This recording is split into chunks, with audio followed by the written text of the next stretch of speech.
And now, from Shenango Valley Studios, coming to you live, one of the most talked about shows in the Shenango Valley, because it's the only show in the Shenango Valley. Your host, Sean Zippi with The Zip Code.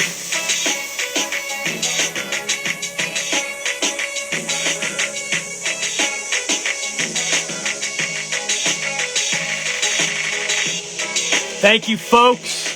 Thank you, folks. Thank you, ladies and gentlemen. Good to be with you guys tonight.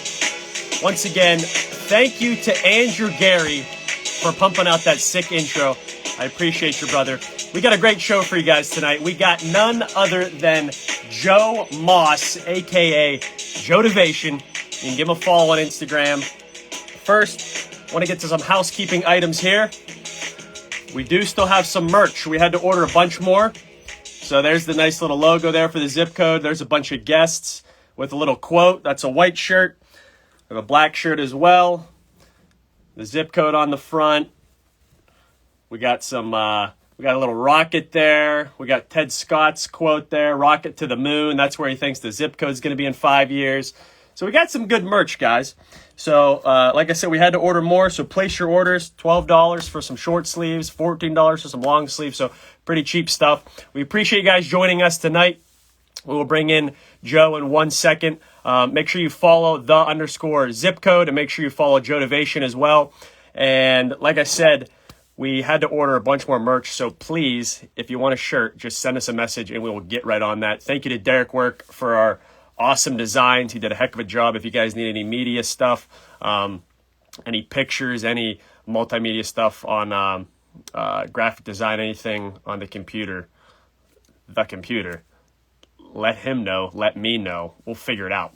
All right, without further ado, let's get into tonight's show. Let's bring in Joe Moss here, good friend of mine.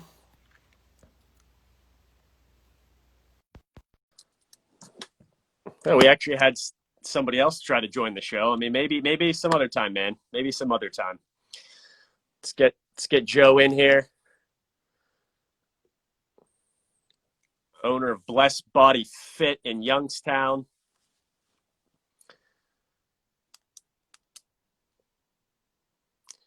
Seems that it's waiting for Joe. Maybe it's buffering a little bit. Thank you, Dolly. I'm glad you like the shirt.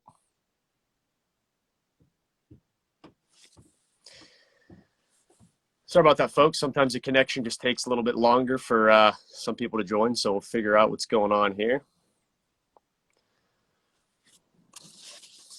You know, it's a long distance. You know, Joe's in Youngstown. You know, I'm in Hermitage. We got to figure out, you know, the interwebs. It's gotta connect us somehow here. So, Joe, I don't know if you can hear me, but it says Jotivation is unable to join. Let me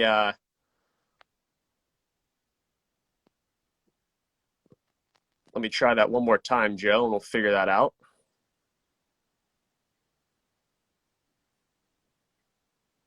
We're just connecting. What's up, Sean? There it is. And good to go. What's happening? Joe, I was nervous for a second, man. I was like, Jotivation is unable to join. I'm like, oh, man, that people don't want to hear from me for 55 minutes, man. Listen, they may not, you know, but hey, you know, we're going to give it to them anyway, Sean. That's how this works, man. Got to give it to them anyways. That's right. That's right. Well, hey, thanks for joining us, Joe. We're gonna have fun for about an hour here. I got a bunch of different questions for you. I got even a little bit of a rapid fire round game piece to go through. You know, that's the viewer's favorite part of the show. But in a second, we're gonna jump into your journey about how you started BlessBody, your actual journey. You know, coming from Sharon, going to Slip Rock, et cetera, et cetera. But folks, just real fast, I want to thank you to our sponsor, Sheets. Sheets Run and Done. Actually, on my screen here, let me prop that back up a little bit. So, yeah, there you go. Give Sheets some more love. So, folks, we got Joe Moss on the show tonight, owner of BlessBody Fit, originally from Sharon, Pennsylvania. Just some topics we're going to discuss tonight, folks. We're going to talk about some bodybuilding stuff. We're going to talk about Joe. He actually was a TED Talk speaker in Youngstown. He has his own podcast. We're going to get into a bunch of different things. Maybe if you have some questions about bodybuilding, nutrition, anything like that, go ahead and put them in the chat. Caleb Kolb, that's right, brother. Thumbs up, man. Go ahead and put that stuff in the chat. We will get to your questions as much as we can. I do have a bunch of questions for Joe, but like I said, we'll get right to it. So, Joe, let's first start with this. Mm-hmm. Sharon, Pennsylvania, graduated from Sharon High School. Right. And then from there, you go to Slippery Rock, correct? Correct. And from the second you, let's say maybe your junior, senior year in high school, did you know you wanted to go into exercise physiology, or did you not even start there? Like, give us a little rundown on your journey from then till now. Listen, I didn't even know where I was going to school until like 2 months before I graduated. So as far as like trying to figure out what I was gonna do in life, I was so far away from that. No, I mean, it wasn't. When I went to Slippery Rock, kind of happened where I was wrestling and I got recruited to wrestle at Slippery Rock, and so I went there on a scholarship. Okay, and so what happened was when I got there, I didn't want to wrestle anymore. I said, I'm having too much fun here. Sports is just going to take up way too much of my time. I've had too many concussions. I just lost the love for the sport. And so I didn't do it at all. I was done with wrestling and I had to figure out something to do. And so that's when I got into lifting. That's when I got into training. That's when I started, trying to take care of myself in that regard. But I didn't have, in undergrad, I didn't have any classes pertaining to exercise science or anything in that regards. I literally learned everything from like trial and error when it came to like just putting my body through it, and talking to other guys at the gym and things in that regards, man. So that's where I was there. So when you talk about concussions from wrestling or from football in high school, where are the concussions from? Combination. So in football season, my senior year, I had a real bad concussion. Probably, I'm trying to remember. That's tough, right? It's messing with my head a little bit. No, but as I was told, my senior year, I had a concussion. It was a week before our first game of the season. I had a real bad concussion. They put me out for about a week. I wasn't allowed to practice, and the protocols aren't what they are now. Before it was like, can you see my finger? Are you seeing two? You know what I mean? Do you have a headache? And after that, you were right back onto the field. They didn't do all this. They didn't have all this advanced stuff where you're out for so many weeks and things in that regards. Nah, none of that. So I was back out on the field in about a week. You know what I mean? And so half of the year, most of the year, I don't remember. Wow. I don't remember. Like I remember football from films. But as far as like the season, I don't really remember as far as like being in it. I mean, and so it's a scary thing. It's definitely a scary thing. And then so after football ended, went straight into wrestling. It was in December, and I got a concussion on the mat. Doctor put me out for 6 weeks. And if you take 2 days off from wrestling, when it comes to conditioning, you can pretty much, it's a wrap. It's real tough to come back from, let alone 6 weeks. And then coming back right before like sections, it just wasn't going to happen. It wasn't going to happen. So we just had one question. By the way, folks, the Moss legacy is pretty deep there at Sharon High School, by the way, as far as wrestling goes, which many of you already know. But the one of the questions popped in, Joe. So what actually was your undergrad at Slippery Rock then? Communication. So I had an undergrad in Bachelor of Arts in Communication and a minor in, you'll never guess, Spanish. Wow. Minor in Spanish. And so I hope Slippery Rock's not watching right now, but to get through that, I had a friend at school to help me with all my Spanish work because I wasn't very good at it at all. I had this one class. It is the worst class on the planet. It was called dialect or something in that regards. And so what we had to do is that they had you listen to all these Spanish conversations. There's all these conversations in Spanish from different regions of the world. and you had to translate them.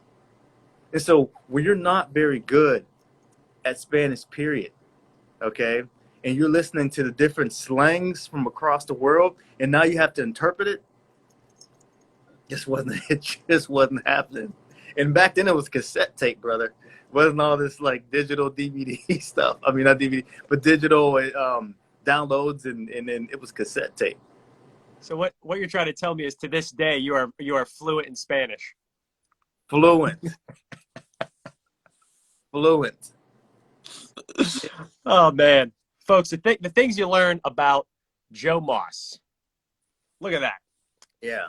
Majored in communications, minor in Spanish, and now he's followed one of his passions. So let's get to that, Joe. I mean, I think that's a good lesson for everybody. You know, I mean, it really.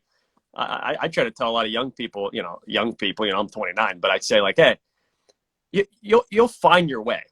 You know, I mean, if you're going to college, great. But I mean, if you're following one of your passions, great. I mean, eventually, with connections and things like that, you'll probably be doing something that you had no idea, or maybe you weren't even passionate about 5-6 years ago when you were in college. I mean, it's just how life works, right?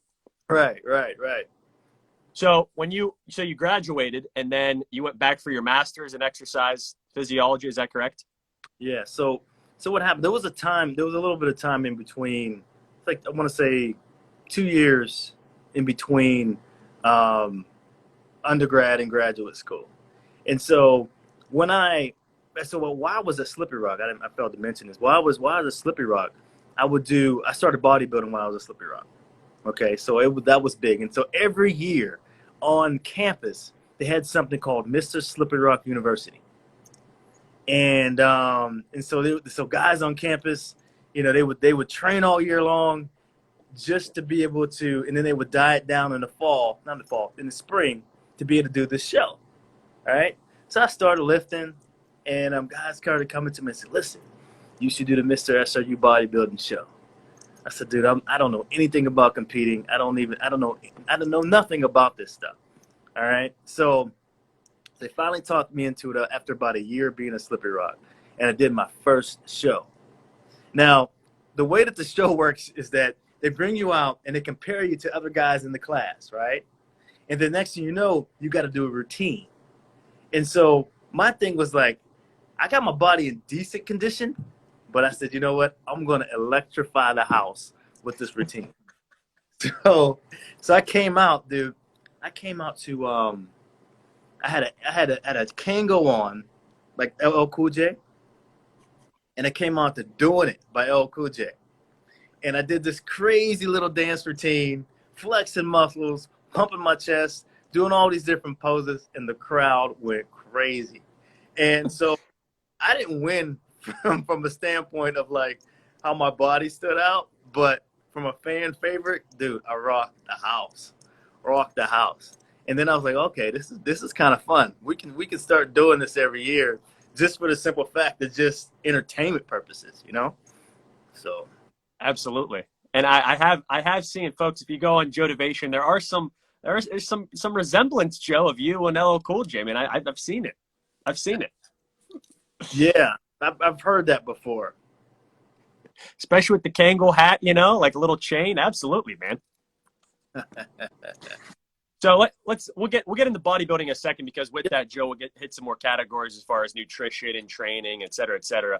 But let's talk about after you get your master's in exercise physiology, was your first job then right after that? Was that when you worked at Piston's office in Hermitage? Yeah, so that was my first job. After I graduated from Slippery Rock, my exercise science degree, master's of science in exercise and wellness promotion. I had actually did my internship at Special Orthopedics with John Cole. And so what an amazing experience. From day one, it was like he just throw you into the fire. You're gonna learn, and you got to learn to fly from there, man. But yeah, so I did my internship there, and then the internship actually turned into a full-time job, and I was there just about 5 years, you know, working as an exercise physiologist. And what a probably unbelievable experience that was for you, just working with John every day, seeing what he does. I mean, I think for a while, I mean, I first met you when I was in 6th grade, so maybe I was 12 years old, a Mm-hmm. lot of the stuff that was happening with you and John, and I'll even throw Bill Four in there at the time at Pistons. I mean, you guys were ahead of your time, so to speak. I really believe that at Pistons. I mean, there were a ton of athletes in the Shenango Valley that were coming there to train. That was really the place to train then. And it actually was. It definitely was a place to train. But it was incredibly unique opportunity. And so, like, I tell people, like, listen, I'm incredibly blessed for the simple fact that here I was, an exercise physiologist, a master's degree in exercise science, and I'm the lowest guy on the totem pole when it came to, like, knowledge and understanding the body. Okay, so we had our physical therapists that were just they know so much about the body and the nerves and how things rehabilitate, which was amazing. And then a step above them, we had our physician's assistants. A step above them, we had our actual surgeons like Dr. Piston, and so it's like you if you were thirsty for knowledge, if you were thirsty for getting an understanding of how things worked, it was right there. And so the well never ran dry. So if we had a question, we had an idea, we would ask questions. I remember one time we used to have meetings on Fridays, and Dr. Piston came in one day, and he started talking about muscles and areas I couldn't find in my books. Like the guy is so brilliant that it's like, even in my deepest research, I could not even find what he was talking about. Couldn't find it anywhere in anything that I have. And John is like, dude, I don't know. I can't find it either. We had to go find this old Oxford book is about this thick to find out what muscles and things he was talking about. The man is just so brilliant. But I'm saying, but that was the type of team that we had. And then when you surround yourself with people that have that much knowledge, I mean, there's no excuse but to grow. There's no excuse but to grow. Yeah, and I think that was definitely a unique opportunity back in the day, and eventually I think a lot of athletes now, they go, they travel, they'll come over to Youngstown, they'll go to Newcastle, they'll go wherever, but I would like to think eventually something would pop up again in the Shenango Valley where a lot of athletes can stay right in the area to train. I mean, who knows what'll happen with that, but I do think that when you look back at all the different training that you guys did, all the different methods, all the science back behind, just using the balls and focusing on the core, not even focusing on the limbs, et cetera, et cetera. I already said you guys were ahead of your time, but you look at it now and it's like, yeah, I mean, you guys were doing that back in 2003, Right. It's crazy because I'll look at every once in a while something will pop up on my feed about people using it's crazy, like so like how people use like the bars and they got the bands connected to kettlebells and stuff now. Like we were like doing that like long, like I said, a long time ago before it was even mainstream. And now it's we didn't have all this social media stuff. You have to really, I mean, we just didn't have access to all this stuff. It didn't exist. It didn't exist at the time.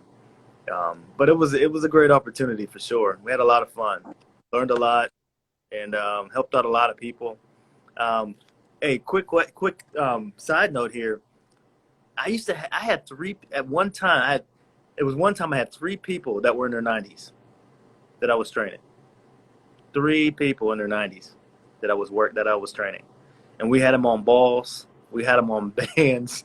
We had them on treadmills, going backwards and sideways, and doing pull-ups and push-ups, and yeah. And so it was, and what you learn is that this thing has to be for life. Whatever you're doing, it has to be for long-term benefits.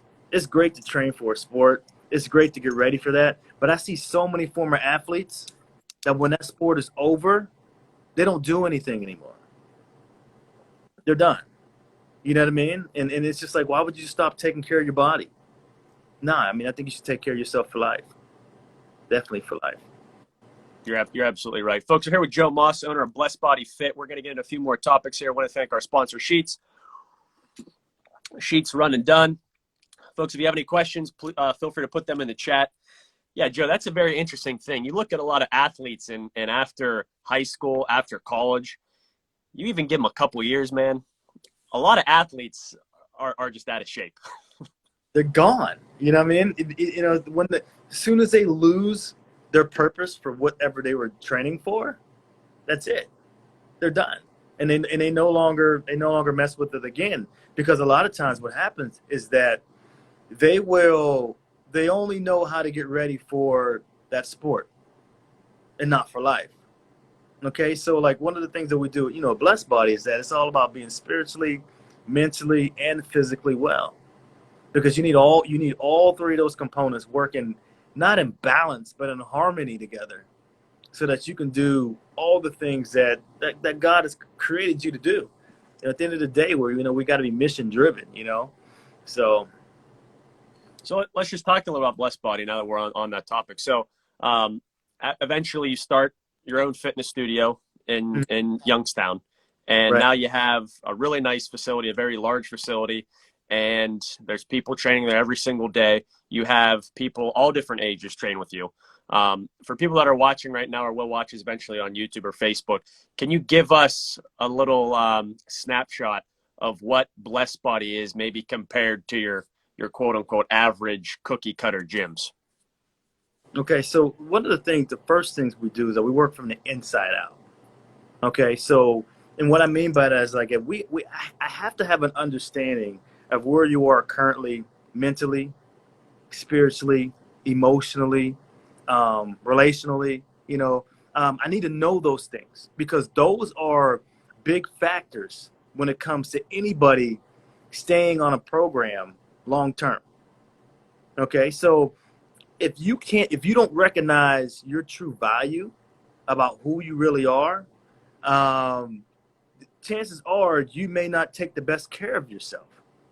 If I told you right now, Sean, hey, that hat that you got on your head, is worth $15,000. Okay, you no longer walk in your house and just toss it anywhere. Okay, because I put a value on it. You understand how valuable it actually is. And so we know how valuable our bodies are, how valuable we are, and how much we can, and how valuable and how much we actually are worth. We'll take better care of things that we believe that are worthy. Okay. And so when you come, and I get a lot of people that have been like broken at some point in life, whether they've lost a loved one, whether they've been divorced, whether they've, lost a child, whether they have lost a job, starting over, going through a tough time, whatever it may be. So when you're dealing with people that have like been broken in some type of way, you gotta get an idea of where they are right now, their current location, in order for you to be able to direct them in order for you to direct them to where they need to go. Okay, so like right now you're in Hermitage, right? I'm in Youngstown. And if you called me and said, hey, Joe, can you tell me how to get to where you are, I can direct you because I know your location. But if I didn't know your location, if you were in Pittsburgh and I'm thinking you're in Cleveland, I can give you the greatest instructions in the world, but I'll lead you in the wrong direction because I had your current location wrong.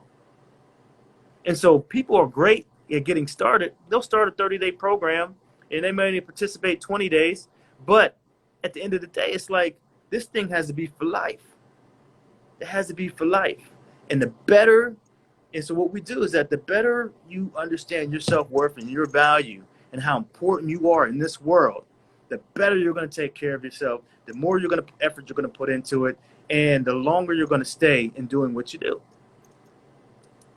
Yeah, and I think you hit the nail on the head. It's for life. I mean, even when you talk about, I'm only 29, but I've had my fair share of injuries, and a lot of times my first thing is like, oh, well, you know what? Maybe I'll just rest my body. And sometimes, don't get me wrong, you may have to rest an injury, but there are so many other things in the body. The body is a beautiful thing, where God created this machine, this body that can, if something happens to. The greatest machine that God has ever created is us. Absolutely. Yeah. And when something is wrong with maybe a bone or a muscle or a tendon, whatever it is, if you continue to train, a lot of times what happens, and you know this, and I've seen it from working with you and working with John, you know, like maybe you have a back problem. Well, eventually, if you continue to train, muscles around whatever that problem is will help compensate for that problem. So you're right. It's for life. You gotta continue to do what you do, and eventually things will compensate in the body because the body is smart. I mean, the body is amazing, and the thing is though, like, it is it. We have to think back to what it's been designed to do. Okay, so wherever you see like a five-year old, 8-year old child do, how they can run, they can jump, they can crawl, they can climb, they can throw things. They have a great imagination. Like, who taught them how to do those things? Like, those things were instilled in them from the beginning. Like, God, like, literally put those things in us from the beginning. And so as an adult, we should still be able to do all those things. We should still be able to have all the movement and range of motion that we have. Now, some people may disagree with that. But if we know that you do lose some things over time, but you lose things over time if you don't maintain it, if you don't take care of it. You know what I mean? I can give you a car that could be brand new, but if you don't do the proper maintenance on the vehicle, it's going to fall apart. Or another thing is that if the vehicle just sits, it's going to rust out. Like, it likes movement. The body likes movement, fluid movement. And the better you can have everything do what it's supposed to do, keep your body in alignment, the longer you're going to be able to feel good. The better you feel, the more you're going to do, and the Yeah. more the closer you're going to get to whatever it is you're trying to accomplish. And that is one thing. You look at a lot of older people in life too, and this is the last thing I'll say before I move on to a different thing. But you look at a lot of older people, they do a lot of sitting. Maybe they go to the hospital, they're laying in bed, whatever it is. And I always think of you when I think about muscles that aren't being used, because you're like the king of, listen, we got to get all 600 muscles and 200 some bones working for us and turning those on. Turn them on. If you have the muscles, why not use them? Why don't you let them work for you if you have them in your body already? Right. Activate. You know what I mean? It's just activated. I just, how many, we look at those things. I look at muscles and movements as features. Okay? And it's just like, you're paying for it. Like, why not use it? You know what I mean? Like, it's crazy to me. It's just like, why are we doing 3 movements, 4 movements? You know what I mean? Like, the body is meant to do all these amazing things, not just physically though. From an emotional, that's important. Health, emotional health, mental health. We know people are suffering big time from mental health now. It's absolutely it's wild. It's on a rampage. And so I've lost several loved ones, to mental health issues. And it's just like, whether they've taken their life or just have gone to turn to other drugs or something in that regards. And it's like, it's painful to watch someone just go down, man, and it's like they could be physically fine, but mentally they don't have it all together. So it's like, we want to work on creating this place where, like, it's all about wellness. It's all about wellness. It's okay to to get ready for a show or competition or vacation, or it's okay to have these many goals, but it should not be the only reason why you're doing what you do. Like, just take care of you because you want to be the best version of yourself ever. Absolutely. Folks, we're here with Joe Moss, owner of BlessBody Fit in Youngstown. Thank you to Sheets. Sheets Run and Done. Joe, I'm going to just put a quick cap on the last segment and throw a thank you to you and John Kolb and Kyle Piper and Leroy and Dr. Piston and Bill Ford, all the guys at Pistons, because you guys did change a lot of people's lives through the years of Pistons in those back couple rooms there, no matter what age. That was a that was a fun time. So just a shout out to you guys. Appreciate you guys for doing that back in the day. Folks, we got our next little segment. Joe, I want to talk to you specifically about some bodybuilding. We have some bodybuilding questions that people have sent in already. All right. But so after I think you got a little bit of taste at Slippery Rock of the bodybuilding, right? And then you started to actually compete in some shows after that. Give us a little taste of what actual training you were doing, what the regiment was like, and then maybe you're dieting. I don't know, maybe 3 to 6 months before the actual show. I'm not even sure, but give us a little taste of what those were and where the competitions were, whether national, regional, etc. Okay, so let's run this back. So 2002 was when I graduated from Slippery Rock University, and I actually won the show that year, Mr. Slippery Rock University. Okay, up until they got a new director down there. They have a picture on a little wall of fame down there, just a little thing. So, but I didn't compete again until 2013. I was like 34 years old, 33, 34 years old when I decided to do another competition. Wow. Okay, all that time had passed, but I had never stopped training. I was doing all of the movements and just taking care of myself, just keeping myself in good shape. And as a result of keeping myself in good shape, I said, you know what, why not do men's physique since my body pretty much looks like I'm there already. Let's tweak a few things and let's see what we can do. And so so I started training for another show. I wanted to say it was probably April of 2013. Okay, April of 2013. I started prepping for a show that was in, I want to say June. I want to say it was in June, and we went and so we went. Actually, I competed in the NPC men's physique open division, and that show was actually in Maryland. I remember getting in the car, driving 5.5 hours by myself to Maryland to do this show. And I was actually in great shape. I was probably in the best shape that I had been in probably since my last show. All right. The problem is, Sean, is that there's so much more to men's physique that I didn't know. Like posing and things. And I didn't know anything about that stuff. And so I got on the stage and we did the competition and I took dead last. So imagine being in the best shape of your life and you step on stage and you take dead last. You put all that you're training twice a day. You're eating 6 meals a day, all planned out based on your macros and spaced out during the, for the time that you needed to space them out. You did everything that you could. You got in the best shape of your life. And then you take dead last. Dead last. Okay? And so that's just one of the things that can happen. Now, there's reasons why I took dead last. Okay? One, I didn't know how to pose. I didn't know anything about posing. And so I look back at some of those pictures. I'm like, what in the world was I doing? And so that was that. And I was like, you know what? I don't know if this is for me.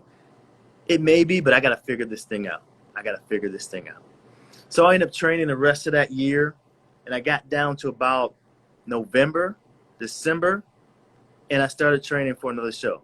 Now, I was in the mindset of go big or go home after that, okay? And I decided to do the Arnold Classic, the Arnold Amateur down in Columbus, which would have been in February of 2014, right? So I started training for this thing in November, prepping myself, getting ready for it. People are like, oh my goodness, you're gonna do the Arnold? Yeah, I'm gonna do the Arnold. I didn't know anything about it as far as how the competition worked. I just knew I filled out my application and I got accepted, and I was like, I'm in. And so let's do this thing. So I get down there, right? I'm like, oh my goodness, what in the world did I get myself into? Now, I was in much better shape than I was my previous show that was in June of 2013. But these guys came from all over the world. So if you're taking a trip from Italy to the United States for a show, you best believe that you are bringing an incredible, amazing package to the show. Okay. So there were like, I want to say that there were probably close to, I want to say like almost 40 guys in my class. I mean, that's just how many people. And then there were like 8 or 9 different classes based on your height. It was crazy. There were so many people, so many guys, and they were all in just incredible shape. So this show, I didn't take dead last. I was tied for 17. Okay, tied for 17th place. Now, I will throw this little caveat out there, is that after 17, they don't even place you anymore. So me and probably like the previous 20-something guys are all tied for 17. But I didn't take last, so I made some progress. And but each time I'm learning more and more about what's going on. And so I learned that time I learned more about my diet as far as like the day of what you need to do as far as like to make your muscles look fuller. I didn't know anything about that. So I was like, you know what, I got to do another show. I got to apply this new information that I've learned. And plus I got to get away from these guys that are on God only knows what. Okay. And so that's when I decided, I said, you know, I'm going to go to Cleveland. I'm going to do a natural show up in Cleveland, and we're going to see how we do up there. And ended up going up there, and I took 5th place. And I was so excited because that was the first time I actually placed. And I went and actually talked to the judges afterwards. And what they told me, they was like, listen, your physique is phenomenal. But what happened is that they said the shorts that you're wearing, the waistband is too thick. And we can't see the lines in your side. And we can only judge what we see. He said, so what we would do is that you need to find some shorts with a different waistband. Your waistband is too thick. And I'm thinking to myself, like, seriously? That's what it is, my shorts? Okay. And so I went online, I searched and I searched and searched. And I said, well, no, I got to do another show now. Because if I change my shorts, that means I might actually place within the top 3. And so after that, I was like, all right, I got to at least do one more show. Couple weeks later, I go and I do the Pittsburgh Pro-Am. And this is the big one. This is when they had all the professionals there. I mean, I'm standing in Kai Green, Jay Cutler, you name it, they're there. I'm standing next to guys, and I don't even know. I mean, they're all professionals. They're all champions. We're all staying in the same hotel together, which was kind of cool, And so I go and I do, and I go and I get down to the Pittsburgh show, and they start doing it. They have something called call-outs. And so what a call-out is, that the guys that they think that are in the best condition, that they see that are in the top 3 or top 4, are considered your first call-out. And you want to be in that first call-out because that's pretty much going to guarantee you a place. And at the Pitt show, I was the first guy they called out for first call-outs. The first guy they called out. And so the first guy they call is normally the guy that they're judging everybody else around. I had like 30 guys in my class. And they called my number, and I was like, that's me. And I got myself together, and I started walking out. And I was just like, I can't believe it. I'm trying to hold this. I said, I can't believe it. I'm the first one they called out. And so, make a long story short, I ended up taking 2nd place in that competition to a guy that actually won the Olympia. Ended up winning the Olympia, the natural Olympia a couple of years later. So I mean, I don't feel so bad about it, but yeah. So I was like, oh my goodness, this is great. And so I talked to some judges while I was there. They said, listen, the Masters National Championship is coming up in July. We think you have a good shot of winning it. And if you place within the top 2, you turn pro, and you get your IFBB card. I was like, oh my goodness, this was going to be my last show, right? And so I decided, I said, you know what? Let me do one more tune-up, and then I'll be ready for the Masters National. So the one more tune-up, ended up taking 2nd place. Went down to Masters Nationals that were located in Pittsburgh. Ended up just coming in phenomenal shape. Ended up winning my class, took 1st place, man, and I turned pro. all within like like 6 months. That is unbelievable. Now, hold. I'm going to hold one thought really fast, and we're going to get to the folks. Are going to get to the rapid fire round with Joe Moss in 10 to 30 seconds. Sheets run and done. All right. I have a couple more questions about dieting, et cetera, for you, Joe, on that. But I want to get to the rapid fire round. I want to get this rolling here. Rapid fire round with Joe Moss, owner of BlessBody Fit. Joe, there are many people that have done the rapid fire round. I'm going to throw a bunch of random questions at you. Okay. And you got to just give me what's on the top of your head. All right. I hope you're ready. I hope I'm ready. Oh, I'm ready. Here we go. All right. Favorite food? Chicken. Book or movie? Book. Morning or night? Morning. One thing people don't know about Joe Moss. Did I get up at 4 o'clock every day, and I haven't missed a workout in 4 years. Favorite sports movie? Rocky. Dogs or cats? Dogs. Favorite sport? Wrestling. Favorite time of day to work out? 4 a.m. and 5:30 in the morning. Favorite animal? The turtle. Breakfast, lunch, or dinner? All of them, actually. Breakfast, lunch, and dinner. And throw at least a snack in between each one. Friends of Joe Moss coming to town. Where are you taking them to dinner? That's a good question. Probably some type of hibachi. I like that answer. Favorite Disney movie? The Lion King. I also like that answer. When you are not working, you are doing what? I spend time with my family, my kids, my wife. Sometimes it's just having fun. You know. Yep. On average, how many hours of sleep do you get? What, a day? Or are you talking about a week? A day. Oh, about 4. Dude, I'm wired. Like just wired.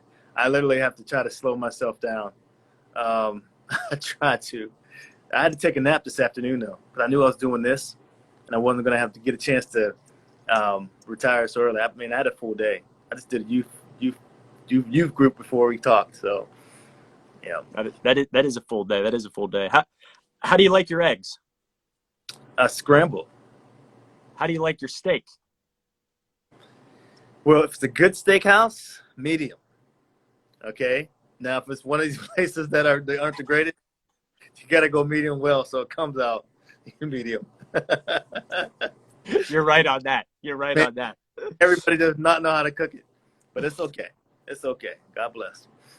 Favorite time of year? Thanksgiving.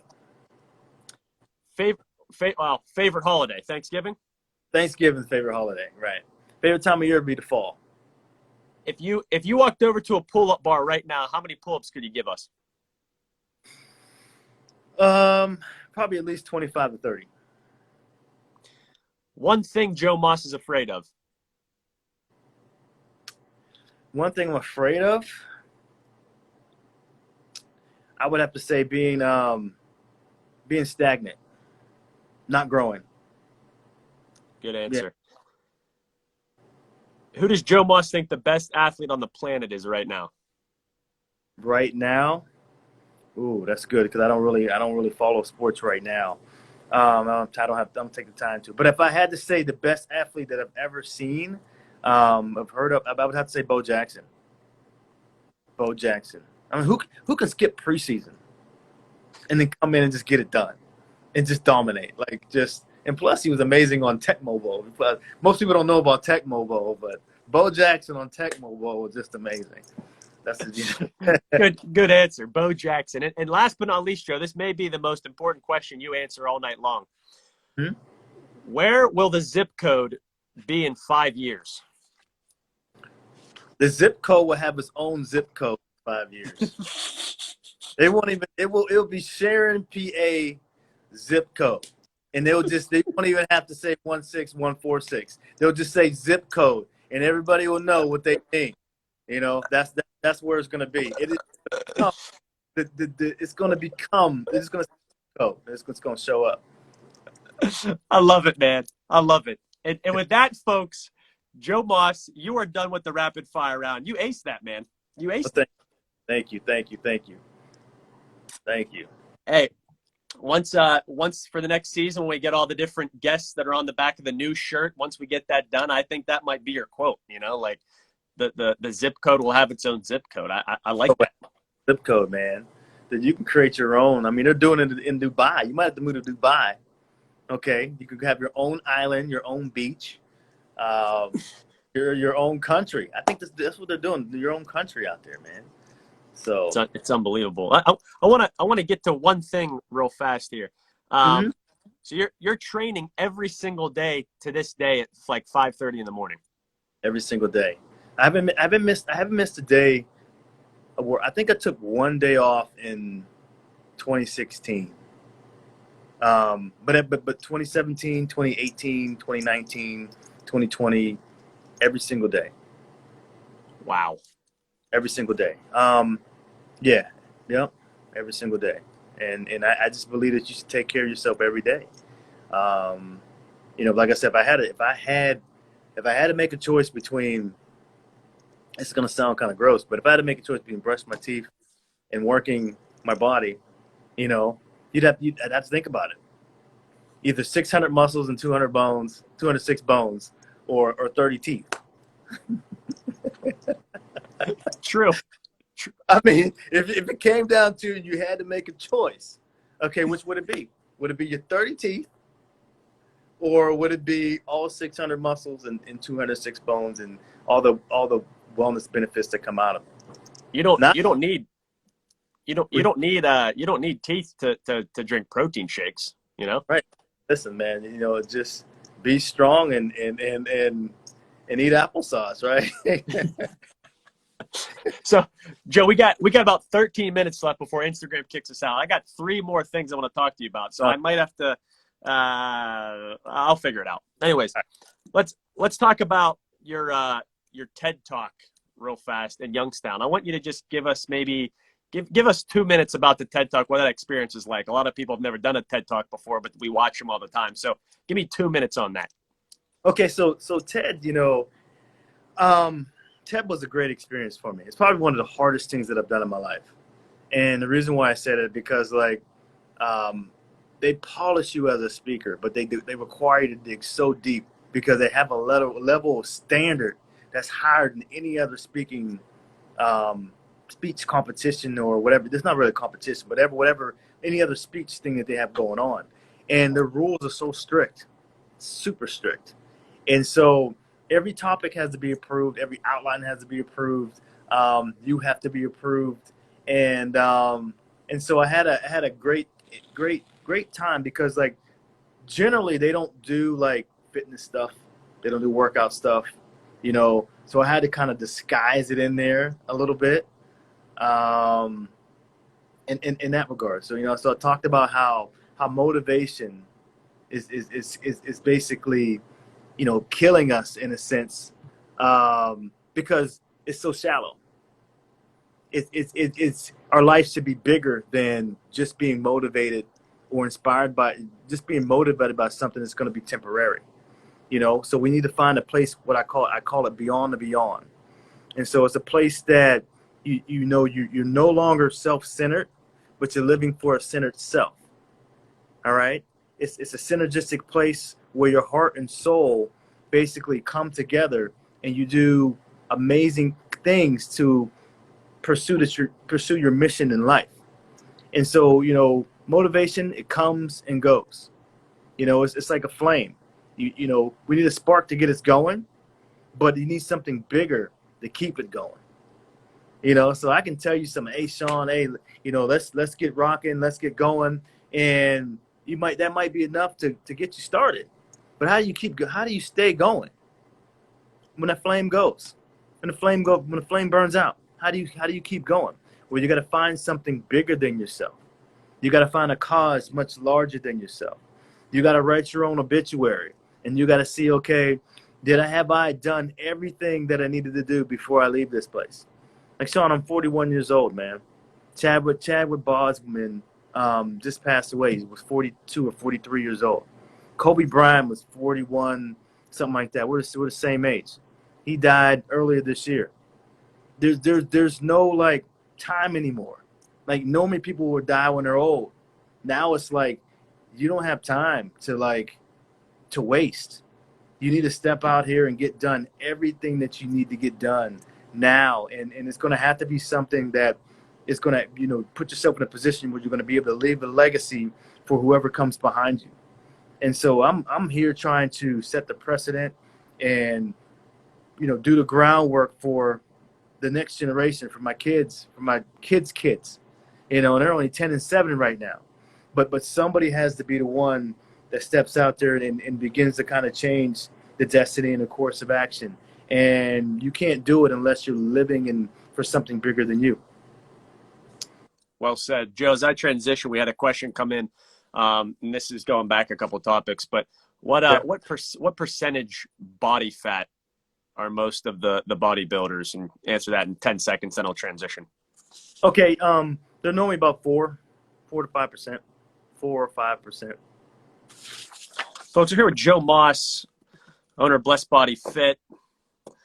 Thank you, Sheets. Joe, we got about 8 minutes. I want to just mention your podcast. You still do the podcast, Finding Your Water? I do. We're on a little kind of hiatus right now, but I still do it. Finding Your Water, absolutely. Mm-hmm. I like it. Now, whenever I think of that, and I've listened to your podcast, I always think of the Einstein quote. I don't know if that your title came from that or not, but it says everybody is a genius, but if you judge a fish by its ability to climb a tree, it'll live its whole life believing that it's stupid. I always think about that when I think of finding your water. That's really where it came from. Oh, really? That's really where it came from. Absolutely. I mean, you think about it. A lot of times, if you're judged on something that you cannot do, that's not fair. So like you just imagine if you see a shark on the beach right now, and you have monkeys going up palm trees and grabbing coconuts or whatever and bringing them down, right? And then everybody on the beach is clapping, and as they watch these monkeys climb trees and bring these coconuts down, right? Next thing you know, everyone looks at the shark and says, "Hey, shark, now it's your turn. Let's see you go climb that tree like the monkey did." And the shark's like, "Well, I don't climb trees." But if we judge that whole shark's existence based off its ability to climb a tree, it will basically never ever find out what it's been meant to do. But if you take that shark and put it in the right environment, oh, it's a bad boy. One of the most feared creatures on the place of the planet, because it found its water. It found the thing that it was good at. It found the thing that it was put on this planet to do. And so Finding Your Water is a podcast where we talk to people and we just try to get them to be great with their instincts and do what it is that they've been put on this planet to do. I love it. And with that, Joe, I'm going to go to the last thing I want to discuss with you. And you and I have discussed this topic many times, but there's a guy named Eric Anderslang. You guys can look him up on Instagram. He travels the world writing golf stories, and he doesn't write them, but he films them. He has a crew. He goes all over the world. Mm-hmm. And he happened to come to Beale Park, and he went to Dum Dum, the free 9-hole golf course. He went to the driving range. He met with some of the leaders at Beale Park, and he happened to see Joe and his family there and his son. And now if you go to Eric Anderslang's page, you can find a video of that interview, and you need to check it out. It is awesome. He asked some great questions. Joe, you did a heck of a job, and so did your son. But the discussion was a real discussion on race at the golf course. And Joe, you and I have already had a bunch of these discussions, but we have about 5 minutes left. I want you to just take us into that conversation and just some of that experience with Eric Anderslang. Did he know that you guys were going to be there? I mean, was that just completely random? No, it was completely random. Completely random. And so I didn't even know who he was. It was completely random. We were practicing our putting, and he walks over to us and he says, "Hey, I'm Eric." I said, "Hey, I'm Joe." And he said, "Who do you have with you?" And I, introduced, kids introduced themselves. My wife introduced herself to him. And he said, "You mind if I, ask you a couple questions?" And we just started talking. We started having a conversation. And the cameraman was like, "Hey, let me just roll this." He said, "Hey, just roll the footage. Just film it." And so we just started talking. He started talking about golf. And then he asked me a question. He said, "What do you want for your son? What do you want for your son?" And I was like, you know what? I want my son to grow up in a world, where he can do whatever he wants to do and not be treated any differently for just the color of his skin. And that he'll be able to have every opportunity that everybody else has. Now, in this next question, he said, "Well, do you believe that golf does that?" And I said, "Well, somewhat. You're only going to be able to go where you're accepted. You're only going to be able to go where you can get into." And at that point, it really touched him, and that's when the conversation began to kind of shift gears a little bit. He actually, even shed a couple of tears in the mix of actually what we were talking about, because like everybody does not have the opportunity growing up. My great grandfather was born to a slave and a housemaid on a plantation in South Carolina, man. And he was born with a birth defect. And so any slave during that time period that was born with a birth defect, they killed on the spot. And that's my history. And so what happened was that if it wasn't for the slave master's two daughters that intervened the day that my great grandfather was going to be executed, we would not be having this conversation right now, and there would be no Moss legacy. And so it took those two daughters of the slave master, okay, to stand up to their father, okay, for humanity. And that's what changed the course of everything.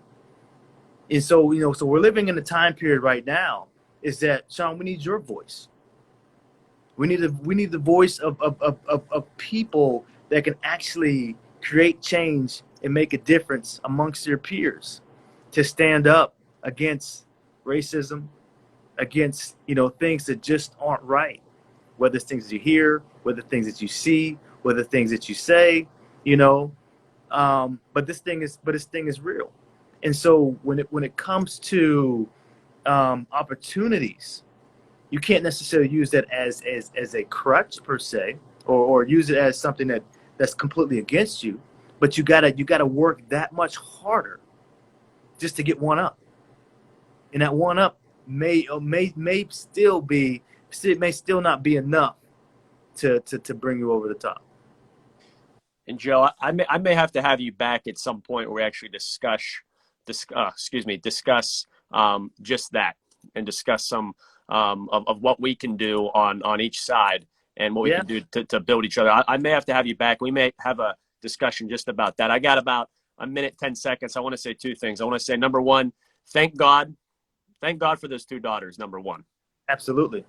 And number two, I want to say it's cool where the golf course is right across the street from Buell Park. I think the golf course can have a huge impact in Sharon and the surrounding communities to bridge the racial gap. And you and I have talked about that. I think that is a huge opportunity moving forward. I don't know exactly what it looks like yet, but I think that is a great opportunity in the future just to do just that. Absolutely. I think so. Definitely, for sure.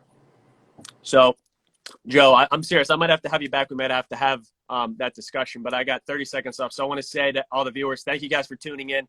I hope you guys appreciated the content. I know we had a lot of fun. Joe, I appreciate you, man. Thanks for coming on the Zip Code. I hope you'll be a friend of the show in the future, and we will talk to you soon, brother. Hey, man, absolutely. It's been Sean. It's been great, man. Much love to you, brother. All right. Love you, Shenanigans. We'll catch you later. See you, Joe. Peace.